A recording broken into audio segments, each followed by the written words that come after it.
Hello and welcome to the Zotero webinar series through the Graduate Writing Center at Teachers College, Columbia University.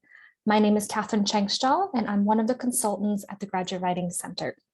If you've chosen to join us for this particular webinar, I'm guessing that either you've worked with Zotero before and you're interested in some of the advanced features of how to collaborate on, let's say, a research project, or perhaps you've already viewed the earlier webinars and you're ready for taking Zotero beyond just having it work for yourself. So whatever the case, welcome, and I'm excited that you've chosen to join us. So the focus of this particular webinar is using Zotero for research and collaboration purposes. So specifically, what I'm going to be talking about is how do you utilize Zotero in order to work with others, whether it's in a small group or a larger research group. How do you create or join group libraries so that you can share your references, share your notes across the software? So that sounds interesting for you, then listen on. Here are a couple of things that are what Zotero can do for you when it comes to groups.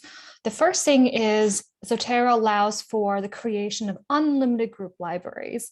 So I would say this is one of the major advantages of using Zotero as opposed to one of the other citational softwares.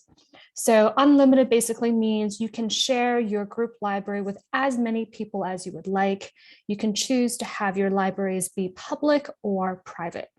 So on the left-hand side here, you can see that I have a couple of group libraries as part of my Zotero collection. A couple of these are public and the other ones are private, meaning that only I will see them within Zotero. They cannot be searched for through the online Zotero server. Another benefit with these group libraries is that you can, especially as the creator of a group, modify who has access to the group library. So not only can you share with an unlimited number of collaborators, but you can also modify their privileges, whether they're able to contribute, add to the library, or they can simply view. So there are many things you can personalize about these Zotero group libraries. Another pro of using Zotero is that online there are already existing group libraries that you might consider searching for and joining just to see if there's anything out there already that might be of relevance to you. So for example, if you are exploring a particular research methodology, it could be helpful to search for it through the online library to see if another individual has already created a library with certain references so that you don't have to start from scratch. One of the things that I love about using these group libraries is that just like with your regular individual libraries, all of your references will readily sync across devices.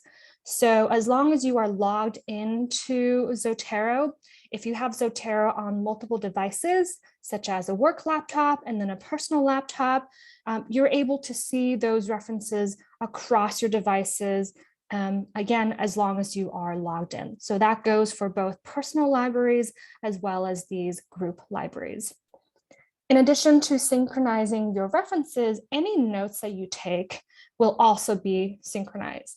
So if you already joined me in a previous webinar about how to use Zotero for note-taking, then you are probably already familiar with the plugin called Zotfile.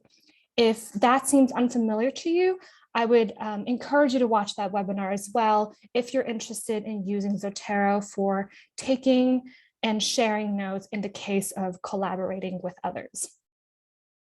The last thing I would mention as a pro for Zotero is that you are able to further organize the references within your group library. So you can have as many sub-collections as you would like within your main collection. You can even have sub-collections. So basically, these collections are folders within your library that you can further organize and sort through the materials found within. And any changes that you make on your end will be reflected on everyone else's Zotero account as long as they are part of the group. So if all of this sounds good, then let's talk about the specifics of how to start using Zotero for collaboration. So if you're interested in the Zotero library, beyond the individual library, it will be important that you create an account.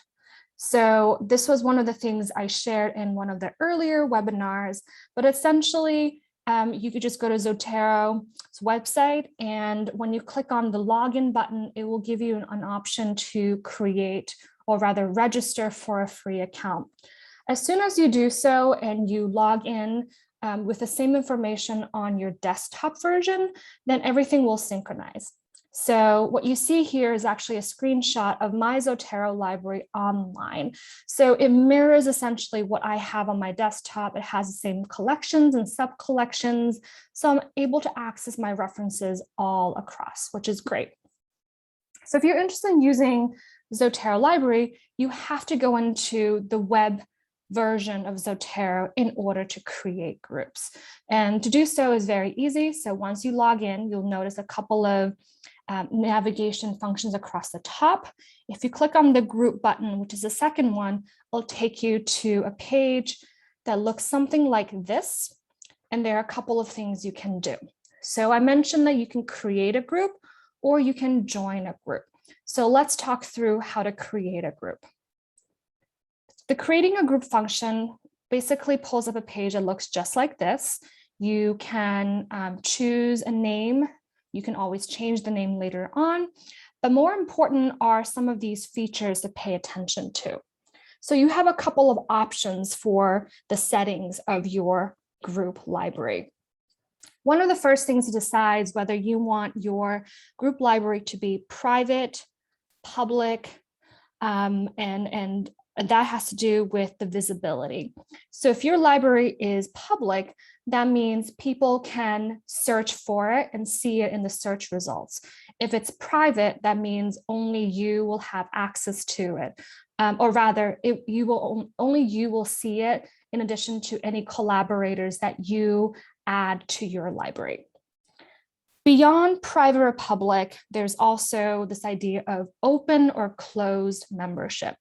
So open membership means that when an individual finds your library online, they can simply click to join. They don't have to request permission or anything like that. With the click of a button, they will join the group instantly. But if you have the setting of closed membership, then they can find your group, but they have to apply or be invited by you, the creator, in order to join. So they might request to join your library. So with this second option here, there's a little bit more moderation on your part in terms of regulating who gains access to your library. And again, of course, if you choose the private membership and there is no option to join, you would have to manually invite individuals to join, such as through an email invite. All right. Those are, I would say, the main features. Once you go in to the creating a group, there are some additional choices. So we've already talked about group type. There's also this idea of library editing. So you can also set whether any group member or only group admins are able to edit your library, meaning that they can contribute new references to your library, they can make edits to the citation information, they can add notes, they can even remove items from your library, they can create collections and sub-collections and kind of organize files. So choosing the appropriate option here will again designate who has particular editing privileges. Then there's the option for file editing. So again, are people able to make changes to the file itself? One thing to point out is that when it comes to file storage, if you have a public open group, so again, a group that anyone can join and anyone can search for, there's not going to be file storage, meaning that even if an individual attaches a PDF of the text to the public group library, you on the receiving end, you're not going to see that file because there is no file storage. If you join me for one of the earlier webinars, you know that file storage is limited for free Zotero accounts. So you have a limit of 300 megabytes, which is not a lot. But again, that file storage refers to online Zotero server storage. It has nothing to do with your local storage on your desktop. All right.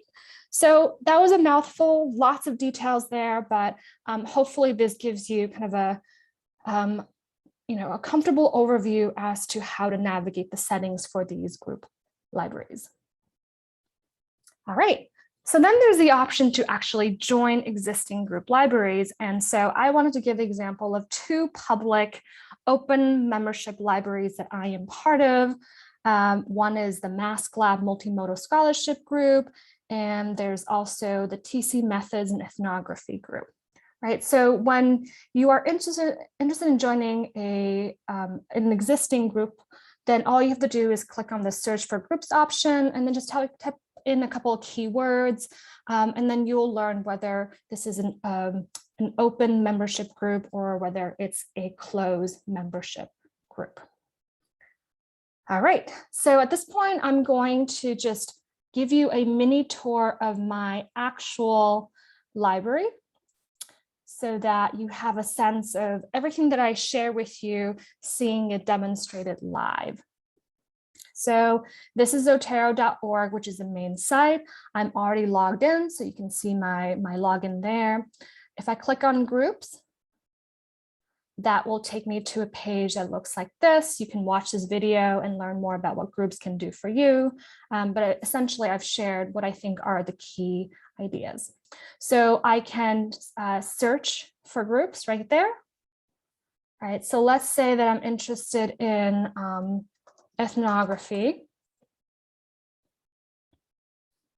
You'll notice that there's quantitative ethnography. This one is a public open membership. So if I were interested in it, I can just click on it and I can, I'm actually not logged in. So if I am logged in, then there should be an option there just to say join, right? So you can already see what the recently added items are within this group, but you can also see that there are 388 items within the group library. So a lot more than what you see in this preview. Okay. So again, this is the one that I'm part of, right? Here are other ones. So you can see how there are already lots of libraries with information. So it's just a matter of finding them if you're interested before you kind of create your own. And I think this is a great way to also join existing research groups or just to find others who have similar interests as you. If you know someone who's already using Zotero and you're curious about whether they have a library, a group library, you can also search through people. Okay, so I think those are just the main ideas that I wanted to cover. If there are further questions about how to collaborate using Zotero, then I encourage you to reach out to one of the consultants at the Graduate Writing Center for more peer-to-peer support. You are probably familiar with this particular page right here. So these one-on-one appointments can be made online, but also look out for our synchronous workshops, whether they are in person or online, if you're interested in more live feedback with regards to different topics, whether it's Zotero or beyond Zotero. So thank you everyone for joining me for this webinar. Hopefully this has been useful. And if I get to see you at the next webinar, that would be wonderful.